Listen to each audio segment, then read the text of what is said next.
I dig through the little pile of goodies inside the bundle, then hold up a used pair of goggles. I check them again to make sure there are no cracks in the glass. For John, an early birthday gift. My older brother turns 19 later this week. He works 14-hour shifts in the neighborhood plant's friction stoves and always comes home rubbing his eyes from the smoke. These goggles were a lucky steal from a military supply shipment. I put them down and shuffle through the rest of the stuff.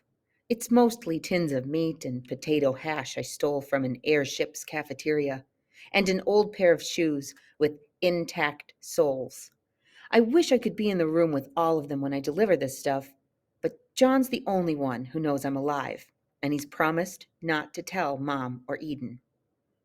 Eden turns 10 in 2 months, which means that in 2 months he'll have to take the trial. I failed my own trial when I was 10. That's why I worry about Eden, because even though he's easily the smartest of us three boys, he thinks a lot like I do. When I finished my trial, I felt so sure of the answers that I didn't even bother to watch them graded. But then the admins ushered me into a corner of the trial stadium with a bunch of other kids. They stamped something on my test and stuffed me onto a train headed downtown. I didn't get to take anything except the pendant I wore around my neck. I didn't even get to say goodbye. Several things could happen after you take the trial. You get a perfect score, 1,500 points. No one's ever gotten this. Well, except for some kid a few years ago who the military made a gaudy fuss over. Who knows what happens to someone with a score that high? Probably lots of money and power, yeah?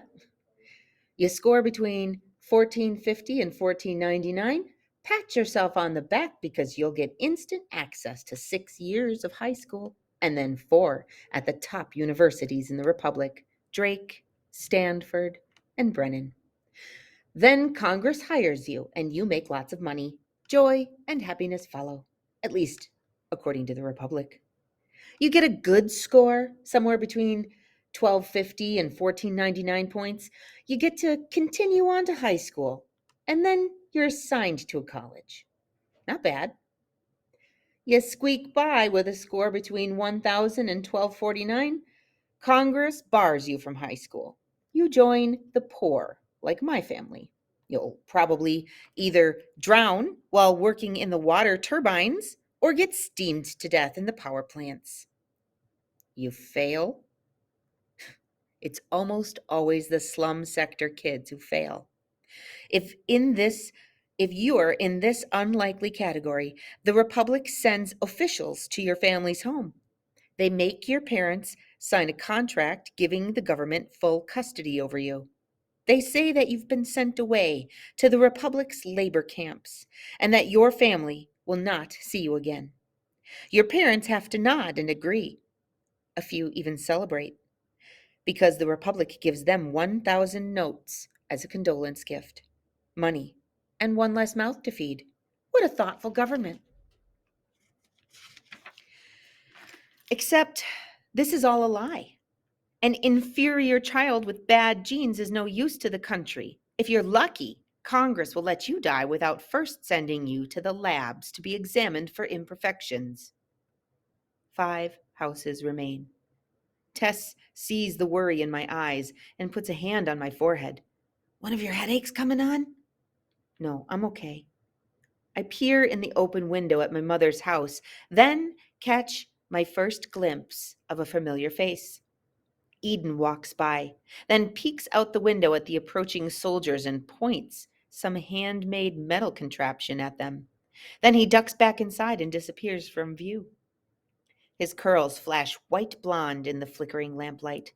Knowing him, he probably built that gadget to measure how far away someone is, or something like that. He looks thinner, I mutter. He's alive and walking around, Tess replies. I'd say that's a win. Minutes later, we see John and my mother wander past the window, deep in conversation. John and I look pretty similar, although he's grown a little stockier from long days at the plant. His hair, like most who live in our sector, hangs down past his shoulders and is tied back into a simple tail. His vest is smudged with red clay. I can tell Mom's scolding him for something or other, probably for letting Eden peek out the window. She bats John's hand away when a bout of her chronic coughing hits her. I let out a breath. So, at least all three of them are healthy enough to walk, even if one of them is infected. It's early enough that they'll still have a chance to recover. I can't stop imagining what will happen if the soldiers mark my mother's door. My family will stand frozen in our living room long after the soldiers have left. Then Mom will put on her usual brave face, only to sit up through the night, quietly wiping tears away. In the morning, they'll start receiving small rations of food and water and simply wait to recover or die. My mind wanders to the stash of stolen money that Tess and I have hidden. 2,500 notes, enough to feed us for months, but not enough to buy my family vials of plague medicine. The minutes drag on. I tuck my slingshot away and play a few rounds of rock, paper, scissors with Tess. I don't know why, but she's crazy good at that game. I glance several times at my mother's window, but don't see anyone. They must have gathered near the door, ready to open it as soon as they hear the first fist against the wood.